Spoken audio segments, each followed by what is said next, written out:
महामृत्युंजय जाप की रचना कैसे हुई। शिव जी के अनन्य भक्त मृकंड ऋषि संतानहीन होने के कारण दुखी थे। विधाता ने उन्हें संतान योग नहीं दिया था।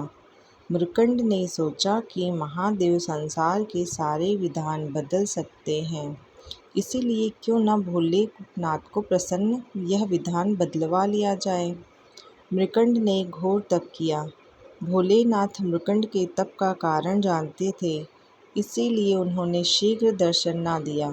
लेकिन भक्त की भक्ति के आगे भोले झुक ही जाते हैं। महादेव प्रसन्न हुए। उन्होंने ऋषि को कहा कि मैं विधान को बदल कर तुम्हें पुत्र का वरदान दे रहा हूँ, लेकिन इस वरदान के साथ हर्ष के साथ विषाद भी होगा। भोलेनाथ के वरदान से मृकंड को पुत्र हुआ, जिसका नाम मार्कंडेय पड़ा। ज्योतिषियों ने मृकंड को बताया कि यह विलक्षण बालक अल्प आयु है, इसकी उम्र केवल 12 वर्ष है। ऋषि का हर्ष विषाद में बदल गया। मृकंड ने अपनी पत्नी को आश्वस्त किया, जिस ईश्वर की कृपा से संतान हुई है वही भोले इसकी रक्षा करेंगे। भाग्य को बदल देना उसके लिए सरल कार्य है। मार्कंडेय बड़े होने लगे तो पिता ने उन्हें शिव मंत्र की दीक्षा दी। मार्कंडेय की माता बालक की उम्र बढ़ने से चिंतित रहती थी। उन्होंने मार्कंडेय को अल्पायु होने की बात बता दी। मार्कंडेय ने निश्चित किया कि माता पिता के सुख के लिए उसी सदा शिव भगवान से दीर्घायु होने का वरदान लेंगे, जिन्होंने जीवन दिया है। 12 वर्ष पूर्ण होने को आए थे। मार्कंडेय ने शिव जी की आराधना के लिए महामृत्युंजय मंत्र की रचना की और शिव मंदिर में बैठकर इसका अखंड जाप करने लगे। ओम त्र्यंबकम यजामहे सुगंधित पुष्टिवर्धनम उर्वारुकमिव बंधना मृत्योर्मोक्षी यमामृतात्। समय पूरा होने पर यमदूत उन्हें लेने आए।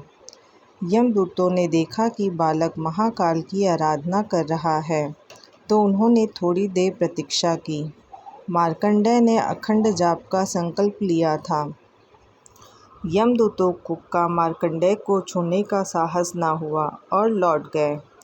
उन्होंने यमराज को बताया कि वे बालक तक पहुँचने का साहस नहीं कर पाए। इस पर यमराज ने कहा कि मृकंड के पुत्र को मैं स्वयं लेकर आऊँगा। यमराज मार्कंडेय के पास पहुँच गए।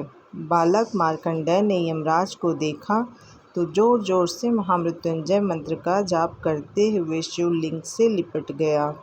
यमराज ने बालक को शिवलिंग से खींच कर ले जाने की चेष्टा की, तभी जोरदार हुंकार से मंदिर कांपने लगा। एक प्रचंड प्रकाश से यमराज की आंखें चुंधिया गई।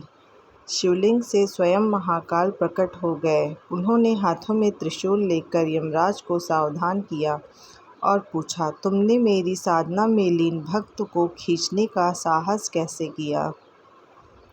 यमराज महाकाल के प्रचंड रूप से कांपने लगे। उन्होंने कहा, प्रभु, मैं अभी आपका सेवक हूँ। आपने ही जीवों से प्राण हरने का निष्ठुर कार्य मुझे सौंपा है। भगवान चंद्रशेखर का क्रोध कुछ शांत हुआ तो बोले, मैं अपने भक्त की स्तुति से प्रसन्न हूँ और मैंने इसे दीर्घायु होने का वरदान दिया है। तुम इसे नहीं ले जा सकते। यम ने कहा, प्रभु, आपकी आज्ञा सर्वोपरि है। मैं आपके भक्त मार्कंडेय द्वारा रचित महामृत्युंजय का पाठ करने वाले को त्रास नहीं दूंगा। महाकाल की कृपा से मार्कंडेय दीर्घायु हो गए। उनके द्वारा रचित महामृत्युंजय मंत्र काल को भी परास्त करता है। सोमवार को महामृत्युंजय का पाठ करने से शिव जी की कृपा होती है और कई असाध्य रोग, मानसिक वेदना से राहत मिलती है। हर हर महादेव। अगर आपको मेरी वीडियो अच्छी लगी तो इसे लाइक और सब्सक्राइब करना ना भूलें। धन्यवाद।